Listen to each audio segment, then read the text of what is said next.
దందాలో 9 మందిని అరెస్ట్ చేశామని రాచకొండ సిపి సుధీర్ బాబు తెలిపారు. ఈ సందర్భంగా కిడ్నీ రాకెట్ కేసుపై సుధీర్ బాబు మీడియాతో మాట్లాడారు. వైద్యులు రోగుల దాతలకు మధ్య పవన్ అనే వ్యక్తి దళారీగా ఉన్నాడని అన్నారు. గతంలో జనని హాస్పిటల్ నిర్వహించారని దానిపైన దర్యాప్తు చేస్తున్నామని చెప్పారు.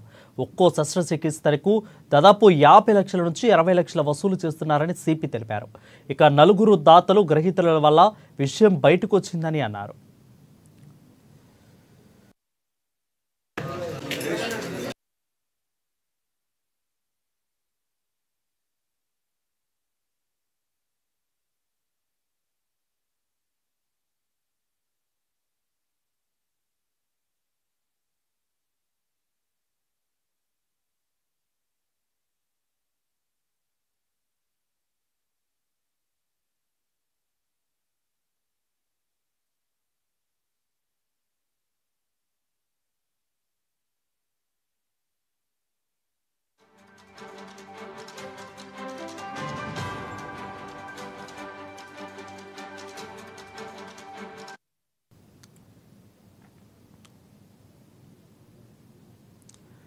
ఇక సుమంత్ విదేశంలో ఎంబీబీఎస్ పూర్తి చేసి అలకనంద ఆసుపత్రిని నిర్వహిస్తున్నారని, గతంలో అవినాష్ జనని అరుణ ఆసుపత్రులు నిర్వహించిన అనుభవం ఉందని, అలకనంద ఆసుపత్రిలో దాదాపు 20 కిడ్నీ మార్పిడి శస్త్రచికిత్సలు జరిగాయని స్పష్టం చేశారు.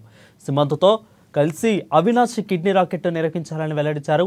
ఇక కిడ్నీ మార్పిడి సర్జరీలు చేసేలా అవినాష్కు లక్ష్మణ్ సలహాలు ఇచ్చాడని, దాతలకు 5 లక్షలు ఇచ్చి మిగతాది పంచుకోవచ్చని చెప్పారని అన్నారు. కిడ్నీ రాకెట్ దందాలో ప్రదీప్, మిశ్రా, గోపి, రవి, రవీందర్, హరీష్, సాయి నిందితులను అరెస్టు చేశామని తెలిపారు. ఇక ఇంకొందరు కూడా నిందితులున్నారని, త్వరలోనే అరెస్టు చేస్తామని సిపి సుధీర్ బాబు పేర్కొన్నారు. ఇప్పుడు మనం ఇంకా 2 more డాక్టర్స్ ని మనము బయట నుంచి పట్టుకోవడం ఉంది. మాకు క్రెడిబుల్ ఇన్ఫర్మేషన్ ఉంది. Working out on that. అప్పుడు ఎంటైర్ 9 people అరెస్ట్ చేశాము. ఇంకా కొందరు అరెస్ట్ చేయాల్సి ఉంది. ఈ 4 బాయ్స్ అయితే హాస్పిటల్లో హెల్పర్ ఉన్నారు కాబట్టి వాళ్ళకు లిమిటెడ్ ఇన్ఫర్మేషన్ ఉంది. So we'll get to know more information. Different parts of కంట్రీలో కానీ, డిఫరెంట్ పార్ట్స్ ఆఫ్ స్టేట్ లో కానీ ఎవరు వచ్చారు. ఎట్ దిస్ స్టేజ్ అసోసియేషన్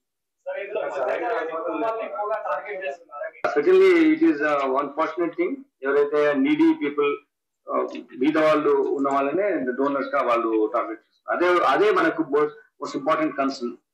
ఒక ఇది పెద్ద క్రిమినల్ యాక్టివిటీ అవ్వడానికి కానీ, విక్టిమ్స్ పూర్ పీపుల్ వల్నరబుల్ ఉన్న వాళ్ళను ఇటువంటి లూట్ చేసి లేకుంటే అటెండ్ చేసుకుని చేయడానికి అవకాశం ఉంటుంది లార్జర్ పర్స్పెక్టివ్ లో.